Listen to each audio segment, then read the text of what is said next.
What is going on, all you beautiful people? Thanks for joining me for yet another video. We have an interesting knife from Civivi today. This is called the Spiny Dog Fish. And you may be wondering what the hell is up with that weird name. Well, this is a Gavko design, and of course he follows the tradition of naming his knives after aquatic animals. So Spiny Dog Fish.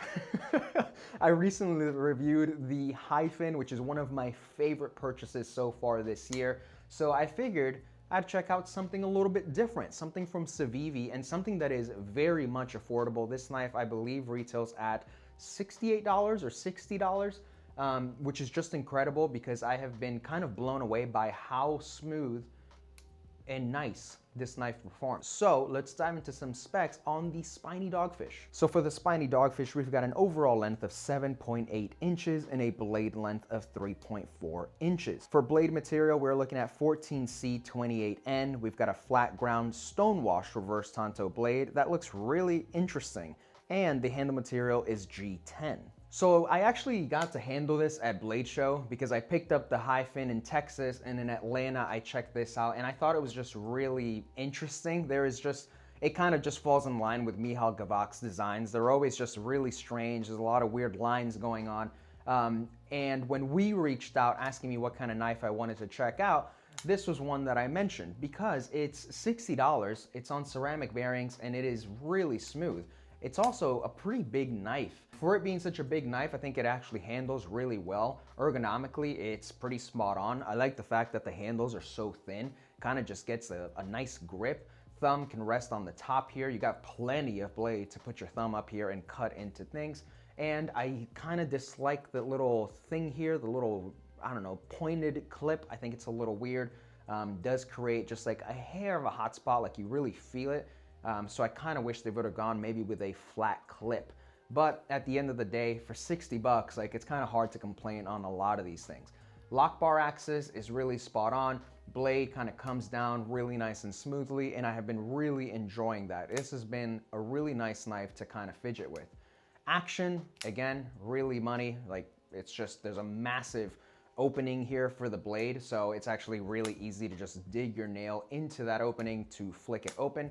I do kind of wish that the opening hole was just a hair smaller. I think it would make sense because, for example, when you put your nail up here, it just starts feeling really strange. So I think it would just make sense to kind of shorten that, so that way it's just easy to just deploy all the time. But again, I'm not a knife designer and I'm not a knife maker, so the hell do I know? These are just my opinions. The blade itself is really interesting. There's this like weird kind of like compound grind thing going on here. Really cool. I like it a lot. I think it just adds to how weird and interesting this knife is. But I'm a big fan of this reverse tanto blade. I did a little bit of a cutting test with it and it cuts really well. I think it's not going to be that hard to sharpen because I think it's just a design thing. I don't think it really messes with the edge of the blade at all. So I like that. Props to Civivi for kind of giving us some style points without making it extremely difficult to sharpen. The texture G10 is really interesting. I think it kind of adds to the grip, but then again, I'm no hard knife user, so to me it doesn't really make much of a difference besides it being really cool aesthetically. I enjoy it. I think it's just an interesting looking knife. Falls in line with Gavko's designs, similar to the Hyphen, but coming in at $60. And it being this good, I think it's a nice knife if you're looking to have something in his style that's not going to break the bank and that you can just like put it through some use, right? For $60, you can definitely beat this knife up and probably pick up another one, which is cool because they have a ton of different models. I think they have a jade, I think they have an OD green. I picked up this black G10, so you have a wide variety of them to choose from. I also like the fact that there's that little bit of a choil here for your finger to choke up on.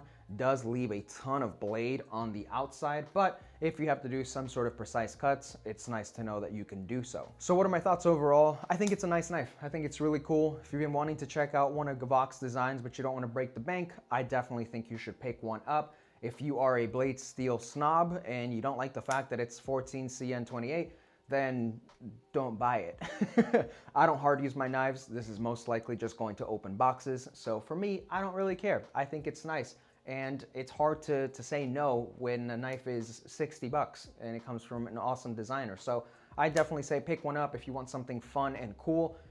Don't pick one up if you don't want something fun and cool. So that is it, guys. Thank you so much for watching. I'm going to have a link down below where you can pick one of these up, along with other links from my favorite retailers. I appreciate you watching. Let me know down below what you think of the Spiny Dog Fish, and I'll catch you in the next video.